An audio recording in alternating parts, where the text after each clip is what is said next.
So am I doing something wrong, or is it on? It's on. Okay, it's on. Okay. Sorry. My bad.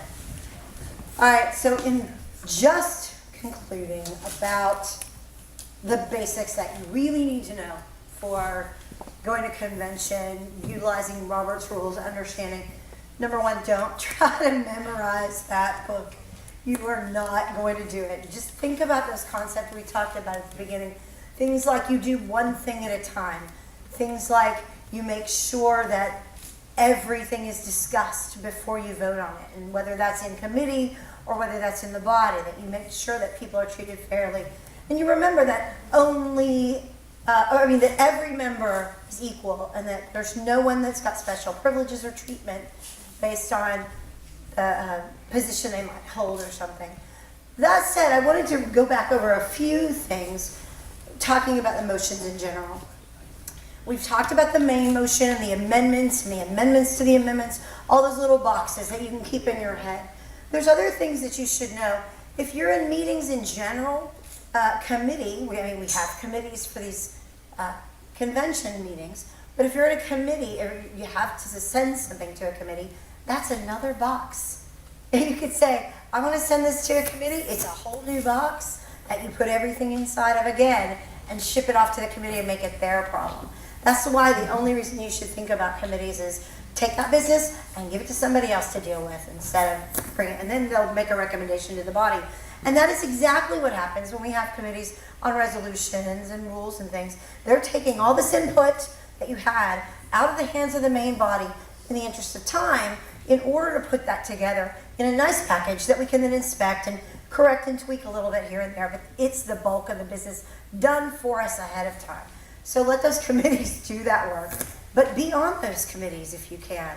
I had the privilege of serving on the State Rules Committee. Tina had appointed me last time around in 2012 to the State Rules Committee. That was the funnest experience I ever had being a part of that committee. It was a few extra days in Fort Worth, but it was a great discussion. We had a fabulous time talking through those issues, and getting the opportunity to be on a committee at whatever level is huge as far as helping you understand the process. One of the other motions that we all wanted to go through, and let me just do this the right way. One of the huge things you need to know is how to put something off. You would think you would want to do all your business and everybody be all excited about it. You need to know when to put something off too, in terms of using parliamentary procedure. And there's 3 real ways to do that. You could put something off specifically till another time, whether that's in the future on another day or coming up right away after a particular event. You could put it off forever. There's a way to do that. And you could put it off till the next regular meeting. Conventions, again, don't deal with regular meetings, so you're not going to use table anything. But that's how you would say, I don't want to deal with this now, let's pick it up next time we meet. That's fine, and it automatically comes up. You don't have to do anything else. However, if you want to put something off forever and kill it and never talk about it again, you want to use the motion postpone indefinitely. That is a low threshold motion. If the body doesn't want to discuss it, if the body doesn't want to deal with it, instead of holding a vote, you can just say, I move to postpone indefinitely, and there it goes, bye-bye. You don't have to pick it up again. So what if you, that seems kind of impolite to me. Do you think tabling could be a more polite way of Tabling doesn't accomplish what you want it to accomplish. That's the problem. If you want to get rid of it, not deal with it, postpone indefinitely is the correct Tabling way will mean to it do keeps coming up forever They can and bring it back ever up 10 minutes at later. every next meeting and next meeting after that. If you keep tabling it, Even during the same meeting. Oh yeah, absolutely. Postpone indefinitely means let's not ever deal with this subject because it's not maybe in our purviews, not something that we can deal with, or it may be that this body is probably not inclined to give that a friendly hearing or something, and then maybe you shouldn't, or it might be out of the scope or something. Postpone indefinitely deals with that problem. It says, this is not germane to us, this group, or the way that we do business. And you throw it away. Postpone to a certain time, hey, we are going to postpone this until after lunch. we're going to postpone that particular part of the program until after the speakers have had a chance to come in. It's sort of that gives you some wiggle room. That's a postponement that is practical for, I want to see it again, but I can't deal with it now. Postpone indefinitely is, you're out of here. It's gone. So those are how you get rid of things that you don't want to deal with. But here's why. Again, we go back to that main principle, don't waste my time. So if you have a body that's not inclined to discuss a particular issue, that's a good reason if somebody's bringing it up just to be heard and nobody else wants to talk about it. That's an imposition on the body's time. And remember, the body's paramount, but also don't waste time. We want to do our business efficiently. And so picking the right motion will help you navigate that water a little bit better. You don't want to give, the conventions are not for people to grandstand. They're to do business and then let everybody go home. So that's why we do that way. Another thing to keep from wasting time, and this is, these things are important when you've got to know them. Call for the orders of the day. If we're off in our program, if our agenda, we're not quite following it properly, there's something that's supposed to come up that we need to do right now, and the chair's distracted or something else. Not my chair's never distracted. But if something else is happening and we need to deal with it, you can have one member say, we need to get back on track. Only takes one person to do it. And that's call for the orders of the day. And that just says, hey, let's stick to the script. Let's stick to the agenda. Let's deal with what we have. So if people try to pull a meeting off track, one person can bring it back. And the chair is usually looking very fondly on an order like that. Another thing you could do to keep people from wasting time is object to the consideration of a question. That's a little bit different from postponing an issue indefinitely. Objecting to the consideration of a question says, that does not belong here in this meeting. And you can say, we have no jurisdiction to deal with that, but this is a more bold way to say it, if you're understanding what I mean. And that keeps us from dealing with issues over which we have no control, or about which we really shouldn't statutorily have anything to say. That makes sense. We could also, in order to promote quick meetings and get things done, suspend the rules. We can vote to suspend the rules. If our rules state that we have to have this particular thing happen at this particular time, but we need to suspend them so that we can get maybe some candidates to come in and speak real quick, get them in, get them out so that we can be through, or we can suspend the rules in order to allow people to speak that wouldn't normally be allowed to speak in our general meetings or something. In Harris County Republican Party, I don't believe we have anyone who's not on the executive committee able to address the executive committee without suspending the rules. If I recall, that's how we had let people like Uncle Paul Betancourt come through and speak before. We had to suspend the rules in order to do that. But that also saves time, because sometimes you might have an expert in the room that's not a member of your body but who can ask to talk about. So suspending the rules is not an end run around somebody. It's sometimes frequently a good way to get things going where you don't want to, spend too much time on something. So in spite of everything that we've talked about motions and how those fit inside one another when you're pulling them together, how to craft all those. We didn't get a chance to practice, but that's okay, because I think, again, if you go back to those principles, you'll remember. And again, if you haven't got it, get my card, and I'll get you my cheat sheet. It's really cool. You can print it out on cardstock and cut it in half. You have two, and then print front and back, and it goes with you. Really easy to have at convention. But I'm going to give you just a few tips, and then I'm done, and I think at that point we're done. When you are in a meeting, no matter what you're doing, whether you're addressing someone, addressing the body, or attempting to navigate a particular thing, be clear and thorough and quick. Nobody likes a gas bag that talks forever. So be in and out quickly with your motions. Be as clear as you want, as you possibly can.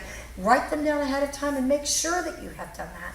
Because that way you're not, again, wasting time, but you're also better able to, get a hearing on whatever your idea is or whatever your thoughts are. And that's when you're agreeing with a motion or testifying for or against something, giving some debate there. Second thing, this is huge. When you go to convention, no matter what is going on, and I've actually talked to one of the members of leadership today about using this terminology. In this room, I had this discussion. When you're at a convention, when you're in meetings, it's focus on the process and the proposals, not the personalities. Some of us, we get very passionate about how things happen, and it may appear that someone's not being fair. It's not necessarily always the case. But if we focus our language on the process and the policy that we're trying to advance and keep the personalities out of it, everything moves more fast and everything moves more kindly, I think, toward having a good meeting. And as Steve was talking about, the goal is to bring everybody together and go forth and do a mission together after we've done all the scrapping up at this front end of the process. So when we go to convention, we need to remember this is a body that we have to work with and agree with as a whole. So it has to focus on those procedures. I've heard, and Marvin is a very good person about taking his language to heart. When a person's out of order, the way that they're talking, the things that they're saying, he will never tell them, you are out of order. He will tell them, I'm sorry, but your emotion is out of order. And that's a step back from the emotional. It's the same thing when you're debating someone else. You say, I believe that that perspective is incorrect, and here's why. You wouldn't say, launch names at somebody. You want to make sure that that language is less antagonistic. And it really is important. It sounds like a small thing, but do focus on the process and the policy. All of your language should address the process and the policy, not the personalities. You go do that in the parking lot afterwards. I'll show up and I'll do it with you. I will. But let's have it in the meeting. Let's have it be professional. Also, if you think something's being done wrong, there is a provision to take care of that. And you throw your hand up here, and you get to the microphone as quickly as you can, and you say, point of order. Everything stops at that point to make sure that your point of order is, in fact, in order. But it is a way to stop and say, wait a minute, I think something's not being done right, double check. And the chair will rule on that. He will say, your point is well taken, or your point is not well taken. Again, it's not an insult. It is, your point is well taken. That means you're right, and we need to go back and re-examine what we just did, or something like that. Use that if you get confused. But if you've never used it before, maybe you want to ask somebody, was that in order first? You don't want to waste the meeting's time stopping everything as well. But that is a way to do that. If something is not clear in the way that it's done, and that the general body you sense doesn't have a clue as to how something's proceeding, you can use point of information as well to ask a question. But it must be an inquiry. You don't get up and make a point of information and then speechify. So make sure that that is a question, and check that again with somebody near you. Is that in order? Should I maybe get up and do that? I don't want people to be timid about going to the microphone to make those motions, but since they interrupt business, you want to double check and make sure that those are right. There's no reason to keep running to the microphone every 5 minutes and saying point of information, point of order, when your entire purpose is just to be annoying or throw a wrench into something. So use those wisely. Also, if there's like an emergency, it is too flipping cold in a room you're meeting in, or the air won't kick on and it's too hot, you could do a point of personal privilege. And that's really quick. It just says, hey, we got to deal with something that right this minute that we have to deal with, and then we can go right back to business. Use that as well. Again, that's for considerations like it's too hot. There's a fire next door and we probably ought to evacuate. Things like that. You know? I've already told you again and again, and I'll say it one more time, don't use table ever, ever, unless you are sure that you want that to come up again in the next meeting. I can't stress it enough. Too many people want to talk about tabling anything. Never do that. It's always postpone indefinitely. If you're out to murder that thing, use that. And the last thing I want to say, and this is specifically about conventions, stay until the end. I know there are stories that some of the veterans in this room can tell you about conventions that might have been reopened because they were adjourned, and they weren't adjourned with the magic words. What are they, Marvin? Move to adjourn. And what does it have to be? The convention is adjourned. Sine die. Sunny die, or however we say it. It means without day. It means we cannot open this business again. It means you are done, and you are officially done, and the body is dissolved. You want to make sure you stay to the end of every convention and make sure the business is done, concluded, and closed, so that nobody comes along behind you and decides to undo everything you did, or your hard work will be done. So I always recommend people to stay to the end. Bring a book if it bothers you. I have tablets now. Just something to remember at the end, one of the last orders of business at the district conventions is to read the names of those that were elected as delegates. We've had several cases where people didn't stay to hear their name read, and they were officially apparently chosen, but their name was not read. They didn't make it on the list, so then they have to go through an appeals process to the state committee, and it becomes a process. I had to do that last year with a couple of people, and it really helps if you stay until the end, you hear those names read, you know for sure that you're on the list. You were elected as a delegate, and your name is really on the list. It goes back to the principle of don't waste my time. If you invest your whole day in this meeting, it's less time than you would just spend investing your day in the meeting and then having to go back and correct the record with however much longer it would take you. Again, yeah. All those principles, try to keep those in your head. Again, if there's anything that I said that you didn't understand or needed to get a refresher, if you want to see my cheat sheet, emails down here on my business card, and anything else anybody got really quick? Otherwise, Thank you for the boxes. Oh! Thank you for the boxes. That was great. I've got it on video now, so I'll be putting it up for you. And I moved to thank the people who provided the lunch. It was delicious. Yes, thank you very much. Okay, so all in favor of thanking everyone for thanking the guys who provided the lunch? Say aye. All opposed, say nay. Nay. There's one nay. Look at you. I'm kidding. The ayes have it. Now I appreciate it. How quick was that? All right, thanks guys. I appreciate your diligence in sticking it out this far. I think that might be in order in just a moment. We'll need a proper motion. Proper motion is, Chair will entertain a motion to adjourn. Will now entertain a motion to adjourn. Good job, So moved. Yes, So good moved. job. Do I hear a second? Second. All in favor?